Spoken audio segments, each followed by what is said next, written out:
So what's going on with the Mateta deal? That's all you guys have been asking me about for the last 24 hours, and we played a match. So you ask and you shall receive. Welcome to your Forest transfer news.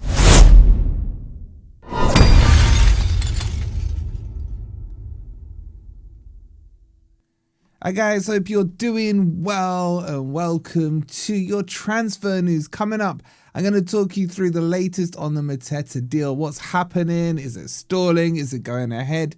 And everything else in between. I'll also talk you guys through the actual teams that Forest can get in the Europa League draw after we slapped Favaranas, or however you say it, 4-0 yesterday. So buckle up, let's talk through a few important things, and I will try, if I am around, to do the draw live, so make sure you tune in. I think that's at 12 o'clock. Also, make sure you're following us on TikTok. If you want to see like just my goal reactions and other quick transfer news video, and you want just a quick 60-second update, it's all there for you on TikTok. Scan the QR code or click on the link that's pinned in the comments. All right, let's start with Mateta. So where are we on Mateta? What bit should we start with? So the key to this is a couple of things. One, will Mateta join Forest? The overwhelming feeling is that he is happy to go to Forest. He wants to get an extra pay bump, and Palace haven't got any money. They can't afford it. He also wants to join a bigger club with Champions League, either play in it or ambitions to play in it, or a route to get to the Champions League, which obviously we have through the Europa League. So all those boxes are ticked. All those ones for Crystal Palace are crossed, unfortunately, for them. Now, on top of that, Palace have had an offer from Forest. It's believed to be £35 million.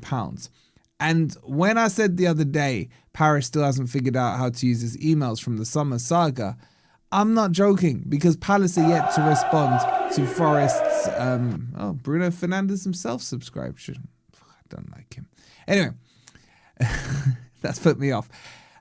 Forest are yet to receive a response on the 35 million offer from Paris, be it because Outlook doesn't work, in and around Selhurst Park, or be it, most likely, that Palace want to delay this as long as possible for two reasons. One, they need to sort out their striker that's coming in. And secondly, they don't want Mateta registered for Forest in time for the game against, yes, you guessed it, Palace on Sunday.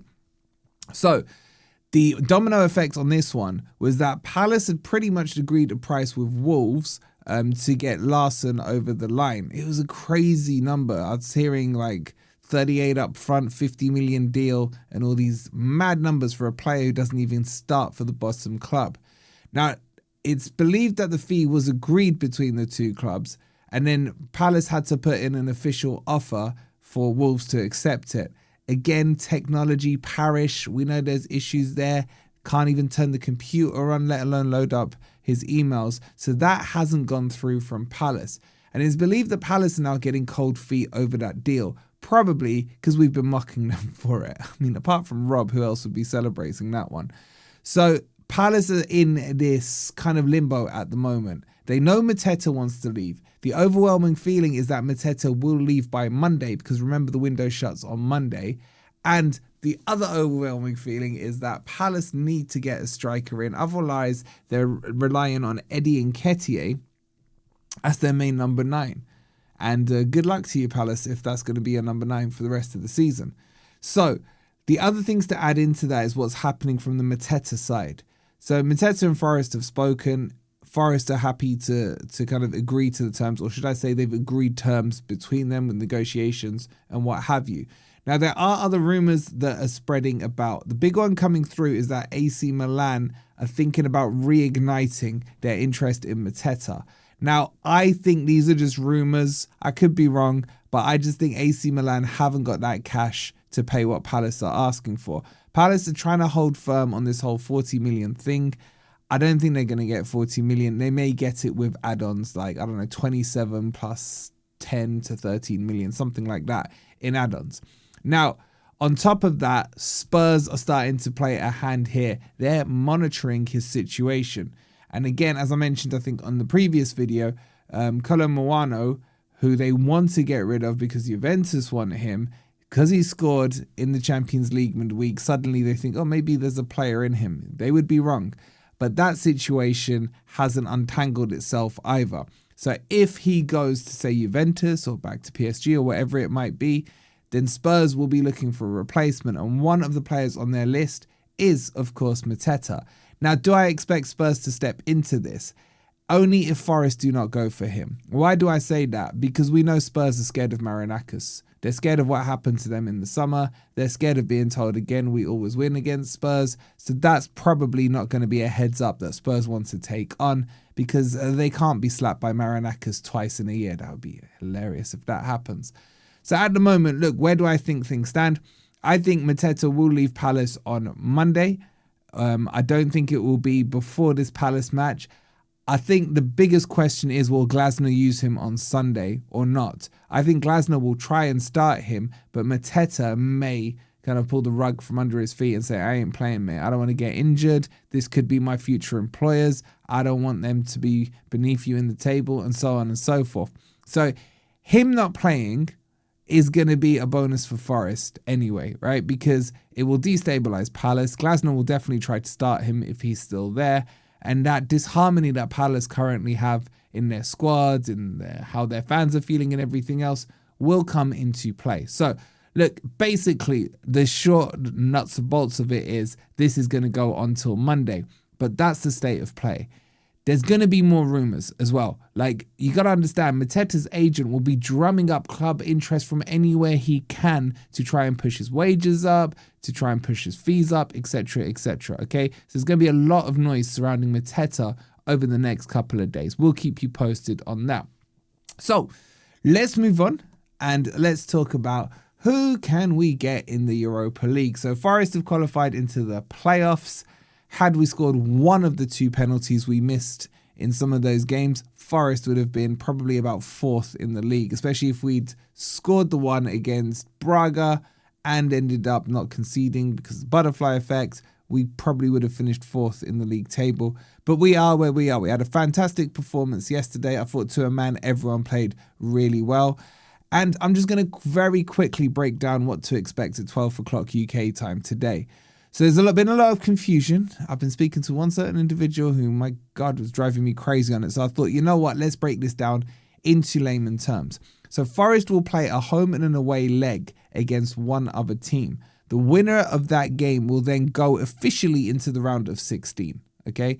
Any team that's qualified in the top 8 currently sits in the round of 16. So what to expect later on today is the breaking up of the groups. So here's what it is in absolute basic terms, and keep it nice and simple. Forest will either be drawn against Fenerbahce or Panathinaikos. They're the only two teams we can get.